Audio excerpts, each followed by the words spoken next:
एक गांव में एक मंगू नाम का किसान रहता था। उसकी पत्नी का नाम सीता था। मंगू बहुत ही मेहनती और ईमानदार था। वो साल भर मेहनत करता था और फसल उगाता था और उसे बेचकर अपना घर चलाता था। इस बार उसने आलू लगाए थे और उसे बहुत अच्छी फसल होने की उम्मीद थी। सीता, देखना इस बार हमारे आलू बहुत अच्छे और बड़े बड़े होंगे। मैंने इस बार बहुत मेहनत की है और खाद और सिंचाई का भी खास ख्याल रखा है। भगवान करे ऐसा ही हो। पिछली बार की तरह अगर इस बार भी हमारी फसल बर्बाद हो गई तब तो हम जीने लायक नहीं बचेंगे।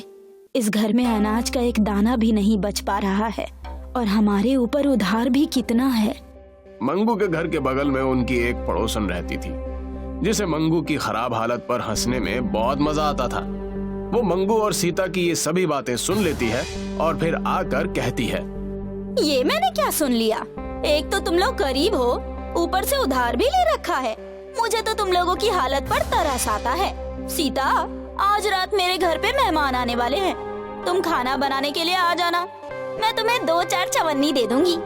इसी बहाने तुम्हें पैसे देखने को नसीब तो होगा। सीता को पड़ोसन की बातें बिल्कुल अच्छी नहीं लगती। वो इसी तरह हमेशा मंगू और सीता का मजाक बनाती रहती थी। उसका पति अमीर था, इसीलिए वो गरीबों का मजाक बनाती थी। बस खाना बनाने को ही कहना था तो 4 बातें सुनाने की क्या जरूरत थी? अरे जाने दो सीता, तो हमें इन सब की आदत पड़ चुकी है। मंगू अपने खेत जाता है।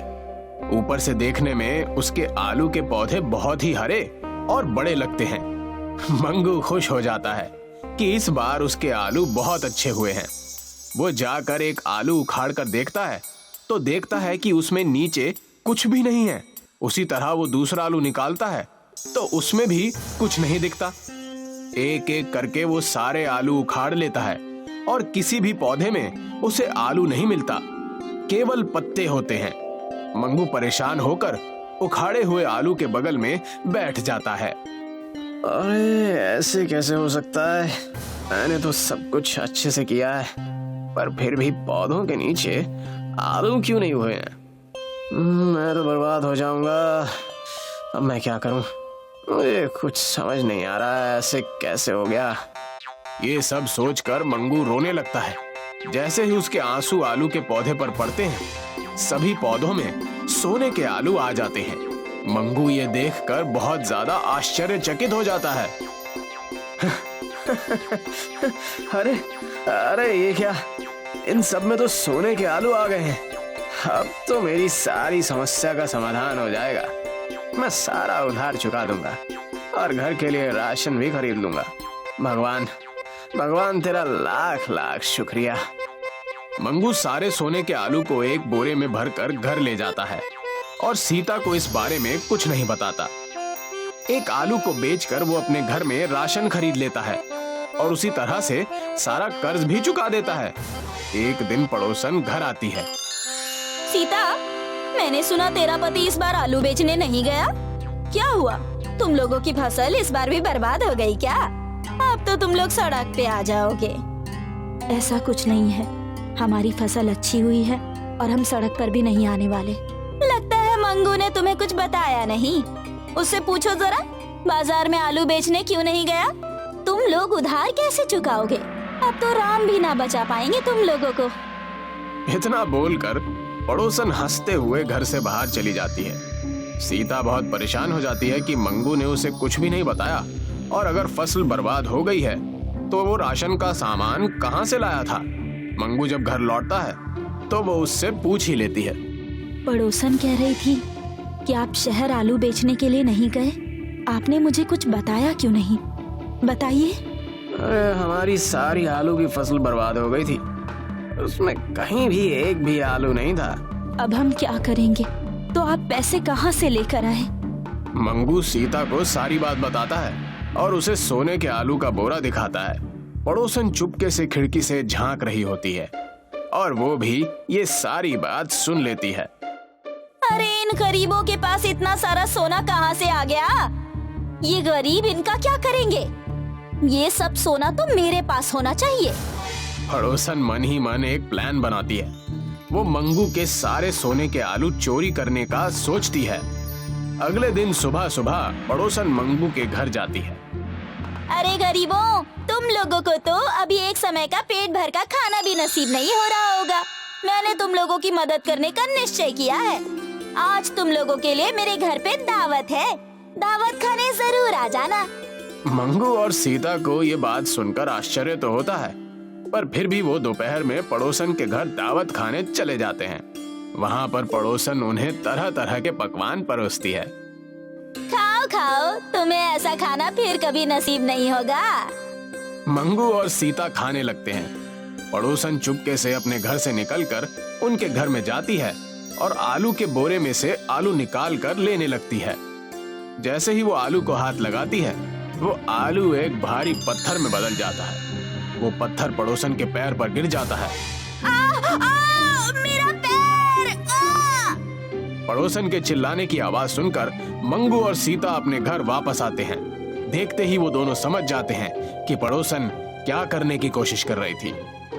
तभी मैं सोच रही थी कि जिसने आज तक हमें कभी दावत पर नहीं बुलाया, आज वो हमें इतनी शौक से स्वादिष्ट खाना क्यों परोस रही है। ये हमें उधर उलझा कर रखना चाहती थी ताकि हमारे सोने के आलू चोरी कर सके। अरे पर इसके छूते ही आलू पत्थर में बदल गया। इस कपटी ने लालच में आकर हमारे आलू चोरी करने की कोशिश जो की है, इसके जीवन में धन दौलत की कोई कमी नहीं है, फिर भी इसे संतोष नहीं है। दूसरों के धन धाने पर इसकी नजर आ ही जाती है। इसी वजह से ही सोने के आलू पत्थर में बदल गए। हाँ सीता, तुम सही कह रही हो। मुझे भी लगता है ऐसे ही है, पर जब तक ये सारे आलू हमारे घर पर रहेंगे, हमें भी मुसीबत रहेगी। हम अपनी जरूरत के हिसाब से 2 आलू रख लेते हैं और बाकी सबको वहीं जाकर वापस जमीन में गाड़ देते हैं। शायद इससे कभी और किसी की जरूरत पूरी हो जाए। मंगू के आंसुओं से सोने के आलू प्रकट हुए, क्योंकि मंगू बहुत ही मेहनती, संतोषी और ईमानदार था। उसने बहुत मेहनत की थी, इसी वजह से उसे सोने का आलू मिला। वहीं लालची पड़ोसन बस दूसरों की मेहनत का फल खाना जानती थी और वो मंगू की मेहनत को चोरी करना चाहती थी। इसलिए जब उसने सोने को छुआ तो वो भी पत्थर बन गया। इस कहानी से हमें ये सीख मिलती है कि हमें हमेशा मेहनत और ईमानदारी से काम करना चाहिए और कभी भी लालच और चोरी नहीं करनी चाहिए। छगन एक गरीब लकड़हारा था। वो सुबह से दोपहर तक बड़ी मेहनत करके लकड़ियाँ काटा करता था। फिर इन लकड़ियों को अपने सर पर लाद कर वो गांव आता और फिर दोपहर से धूप में खड़े रहकर लकड़ियाँ बेचा करता था। अरे लकड़ियाँ ले लो, चूल्हे की लकड़ियाँ, एक गठरी का बस 10 रुपया। भाई 10 रुपए बहुत ज्यादा है, 20 में 3 गठरी दो तो लूंगी। ठीक है, ले लीजिए। और इस तरह वो इतनी मेहनत करके भी बहुत कम कमा पाता था। वो जितने भी पैसे लाए, उसकी पत्नी उतने में संतुष्ट रहती थी। आज भी कोई खास कमाई नहीं हुई। लोग तो लकड़ियों में भी मोल भाव करते हैं। समझ नहीं आ रहा है कि कैसे चलेगा। सब कुछ अच्छा ही होगा। पर महंगाई भी तो देखो। वो तो है। मुझे उम्मीद है कि आपकी आमदनी जरूर बढ़ेगी। अच्छी बात है। छगन की आमदनी कम होने की वजह से उसे और उसकी पत्नी को पौष्टिक भोजन नसीब नहीं होता था और इसीलिए उन दोनों की कद काठी दुबली पतली थी। वो लोग रूखा सूखा खाकर भी संतुष्ट थे। एक दिन की बात है, छगन सुबह सुबह जंगल चला गया। उसने रोज की तरह लकड़ियाँ काटना शुरू कर दिया। धूप काफी तेज थी और इस वजह से वो जल्दी थक गया। अरे बाप रे, आज तो काम ही नहीं कर पा रहा हूँ। इतनी गर्मी, पेट में भी गुड़गुड़ हो रहा है। कुछ खाने को मिल जाता तो अच्छा होता। छगन खाने की तलाश में यहाँ वहाँ देखने लगा। तभी उसका ध्यान एक अनोखे पेड़ पर गया। इस पेड़ पर ड्रैगन फ्रूट्स लगे थे। ये ड्रैगन फ्रूट का फल कितना अनोखा है। मैंने इन्हें बाजार में देखा तो है, पर कभी खाया नहीं। आज इन्हें खा कर देखता हूँ। छगन ने एक ड्रैगन फ्रूट तोड़ लिया और फिर अपनी कुल्हाड़ी की मदद से उसने वो फल काट लिया और अपने हाथ से ड्रैगन फ्रूट खाना शुरू कर दिया। ड्रैगन फ्रूट खाते ही उसके अंदर अलग ही ऊर्जा भर गई। उसका शरीर जादू से मोटा होने लगा। उसने अपने हाथ पांव देखे तो दंग रह गया। मैं इतना तंदुरुस्त कैसे हो गया और मेरे पास इतनी ऊर्जा है कि मैं दिन भर लकड़ियाँ काट सकता हूँ। लगता है ये ड्रैगन फ्रूट का फल जरूर जादुई है। ये तो कमाल है। छगन तुरंत घर की ओर दौड़ पड़ा। माया खाना बना रही थी। माया, चलो मेरे साथ। पर कहाँ? ये आपको क्या हुआ? अरे चलो तो। वो माया को उसी ड्रैगन फ्रूट के पेड़ के पास ले आया। ये फल, ये जादुई फल है। देखो मुझे, मेरी झुर्रियाँ, मेरा शरीर। आप इतने तंदुरुस्त कैसे हो गए? इस जादुई पेड़ के जादुई फल की बदौलत। छगन ने एक और ड्रैगन फ्रूट तोड़ा और उसे काट कर माया को दे दिया। माया ने वो फल खाना शुरू किया था कि उसका चेहरा खिल गया। उसका शरीर अपने आप फूलने लगा। अब वो पतली दुबली नहीं बल्कि सुंदर और तंदुरुस्त दिखने लगी थी। अरे बाप रे! मैंने कहा था ना कि ये जादुई ड्रैगन फ्रूट का पेड़ है। हाँ बिल्कुल। देखो हम कैसे थे और कैसे हो गए। हाँ, ये फल तो हम जैसे गरीबों के लिए वरदान है। बिल्कुल। और मुझे तो लगता है कि हमें इस फल के बारे में राजा जी को बताना चाहिए। हाँ हाँ बिल्कुल। ये जादुई ड्रैगन फ्रूट्स के फल से प्रजा का उद्धार होगा। मैं कल ही उनसे मिलने जाऊंगा। छगन ने एक ड्रैगन फ्रूट तोड़ लिया और फिर दोनों खुशी खुशी अपने घर लौटने लगे। वो लोग आज बहुत खुश थे। अगली सुबह छगन राजा जी से मिलने दरबार गया। प्रणाम महाराज, मुझे आपको एक जादुई फल के बारे में बताना है। जादुई ड्रैगन फ्रूट। क्या जादू है इस फल में? इस फल में इंसानों को जवान और तंदुरुस्त बनाने की शक्ति है। पर हम कैसे ये बात मान लें? आप मुझे देखकर मेरी आयु का अनुमान लगाइए। यही कोई 22-25 वर्ष?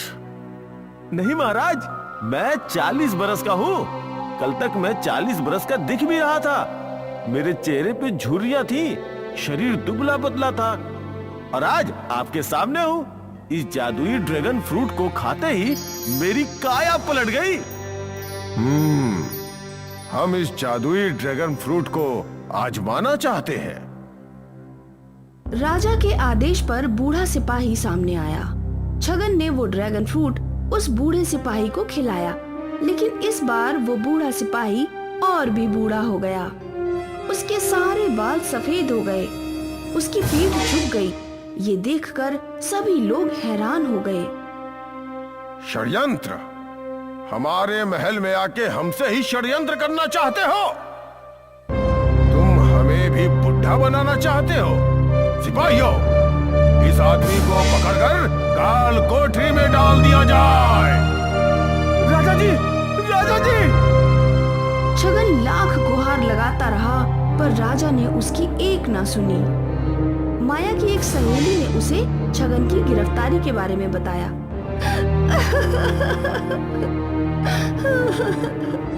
माया रोते हुए उस जादुई ड्रैगन फ्रूट के पेड़ के पास गई। हे जादुई पेड़, कृपया करके मेरे पति की मदद करो।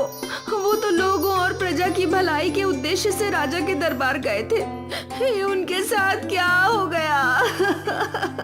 माया, तुम दुखी मत हो। छगन को मेरे जादुई फलों के बारे में पूरी तरह से पता नहीं था। मेरे जादुई फल अच्छे लोगों को जवान और तंदुरुस्त बनाते हैं और बुरे लोगों को बूढ़ा और कमजोर। छगन जल्द ही वापस लौट आएगा, ये मेरा वादा है। माया ने अपने आंसू पोंछे और इस आशा से कि छगन लौटेगा वो घर चली गई। कुछ दिनों बाद राजा पर हमला हुआ। राजा हमले से बचते हुए जंगल की ओर निकल पड़े। राजा का घोड़ा पूरी रफ्तार से दौड़ रहा था। राजा उसी जादुई ड्रैगन फ्रूट के पेड़ के पास से गुजरे और उस पेड़ ने राजा जी को अपनी ओर खींच लिया। राजा जी का घोड़ा दौड़ता हुआ चला गया और राजा जी उस पेड़ के सामने खड़े हो गए। हे राजन, राजा यहाँ वहाँ देखने लगा। हे राजन, मैं जादुई ड्रैगन फ्रूट का पेड़ बोल रहा हूँ। तुमने छगन को काल कोठरी में डाला है, वो बिल्कुल सच बोल रहा था। मेरा फल जादुई है, अच्छे और नेक इंसान को तंदुरुस्त और जवान बनाता है और बुरे इंसानों को बूढ़ा और कमजोर बनाता है। तुम अच्छे इंसान हो, मेरा फल खाओ, तुम्हारी सारी चोटें ठीक हो जाएंगी, तुम्हारी तबीयत भी तंदुरुस्त हो जाएगी। राजा जी ने वो फल लिया।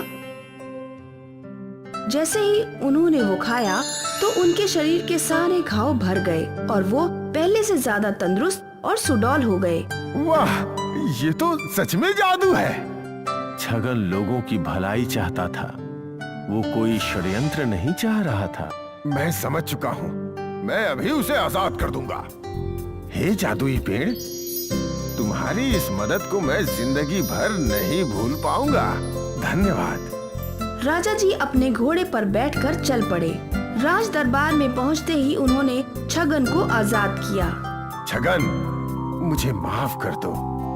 तुम मेरी भलाई के लिए मेरे पास जादुई ड्रैगन फ्रूट लाए थे और मैंने तुम्हें ही सजा सुना दी।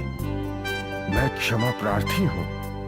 राजा जी के इशारे पर सिपाही ढेर सारे गहने और सोने के सिक्के लेके आए। ये मेरी तरफ से तुम्हारे लिए छोटा सा उपहार। धन्यवाद महाराज।